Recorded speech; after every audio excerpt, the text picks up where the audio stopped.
Hello everyone, this is Literacy on the Trains channel, and today a little bit of a layout update, and the layout is back out. Yes, the Lego, it's under my bed, yeah, just sitting there. Yeah, so I'm gonna go through things that have happened recently, what I'm planning, just stuff I guess. First thing is, I've been making long freight trains. There's a Royal Scot and it goes all the way around. And I've been having a lot of trouble with the Royal Scot because the tender, which is where the motor is, the tender, which has the motor, has the traction tires on the wheels, and that means that the flanges on the wheels are actually really small. So it's very easy. I wasn't even lifting it up then; it just fell off. And with that ribbon wagon.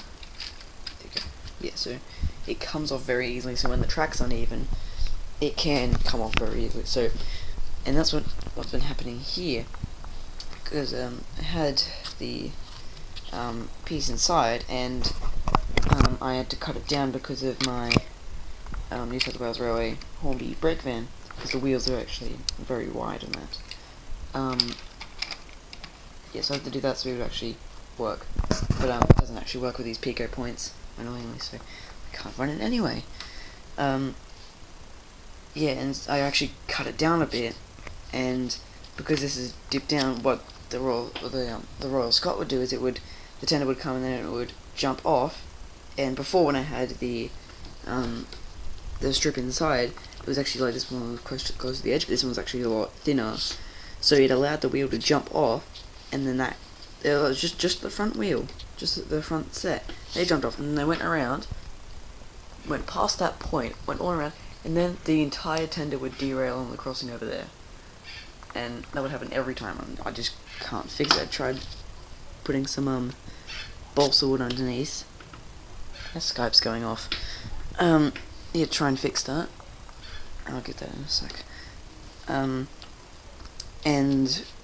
yeah, it still didn't work, so I tried putting it in reverse as well, having the loco go in reverse, and it went up, and it would like stop occasionally, like jitter, I guess. And yeah, and then eventually what happened once is it got to about here, and then I heard gear crunching, and I think that was because the gear, it just couldn't pull the entire train. That was the entire train, that whole thing. Was it? No, it was like half the train. Fail. But still, half the train and the tender would crunch gears. It's not very good. So I have to repair that strip for the third time. It's very annoying. But yeah. Yeah, very annoying, but I have to do it.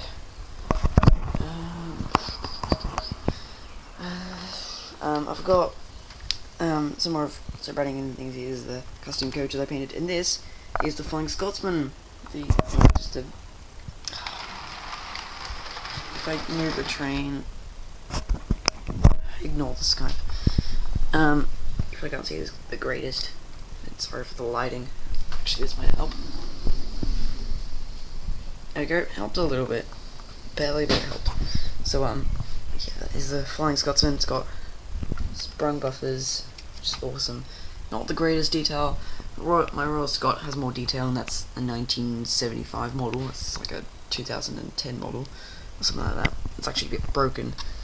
Yeah, and this was in pieces, sitting up there, and I actually repaired it, mostly, but I couldn't find what the problem was with it. It just wouldn't pick up power and just wouldn't work, and it had the DC decoder, the DCC decoder, and that had the DC chip in it, and that still didn't work. I don't know why it didn't work, but it just didn't. So, yeah, I took out the motor and the gears, and it rolled very freely, actually. And, yeah, I think Sir Brandon will be happy with that. Actually, he already is happy with that. He was messaging him about his Flying Scotsman, and yeah, he said it was alright, and I said that you could do some double heading. I did some double heading with my Flying Scotsman at Royal Scot. They both have Scots in them.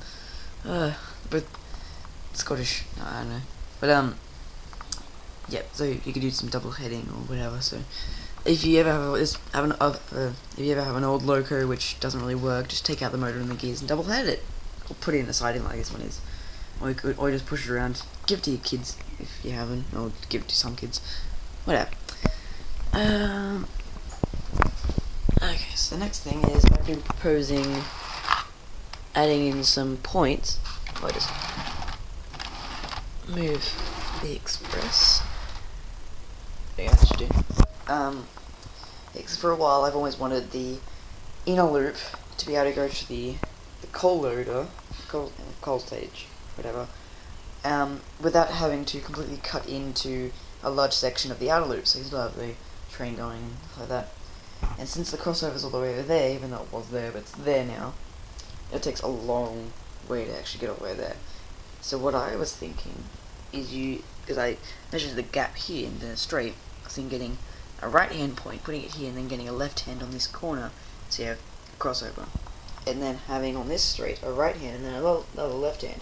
So you have, on the inner loop, it's able to come onto the outer loop and then straight onto the coal stage, the coal load. And I thought that's a very good idea. I'm also trying to work on getting another left hand point so I can join up the scrap track, because I'd like to actually do that, plus another left hand point for the exit track.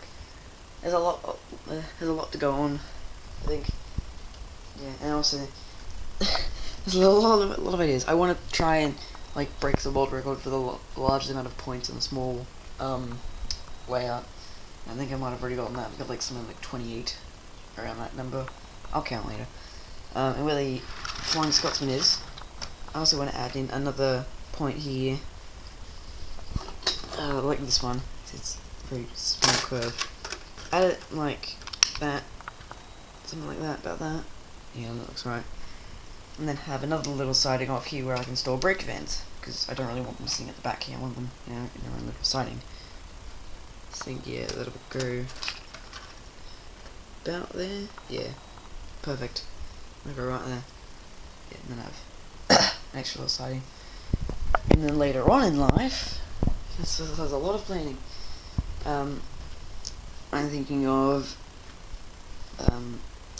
cutting this track better, and then actually having it go through here, connect to this track, maybe, and which is the abandoned track. There's actually track under there, just, yeah, and then have that join up so I can have a full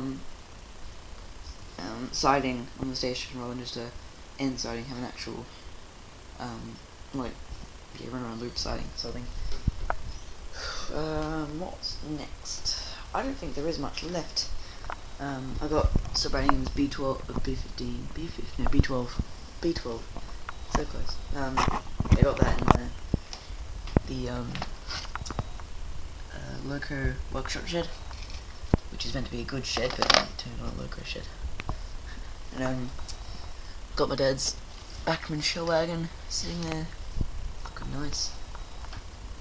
That's not going to stay there, it's just a temporary thing. And I've also had a bit of a work on the Pico line-side kit that I got, which is the subway stairs. They're meant to go like this, meant to, but they're not. They're going like this for me, which yeah, they're going about there, and it doesn't quite match up, I know, because I did the platforms a weird height. Stupid me. Yeah, so I gotta work on them. I'm gonna have like brick walls and things like that. I gotta add more steps. What else? I think that might be it, actually. It's a very small update, I know, but I haven't got a great deal. I've got to do some other bricks along the wall, and things like that. So, yep. That is all for this video. I will see you later. Bye.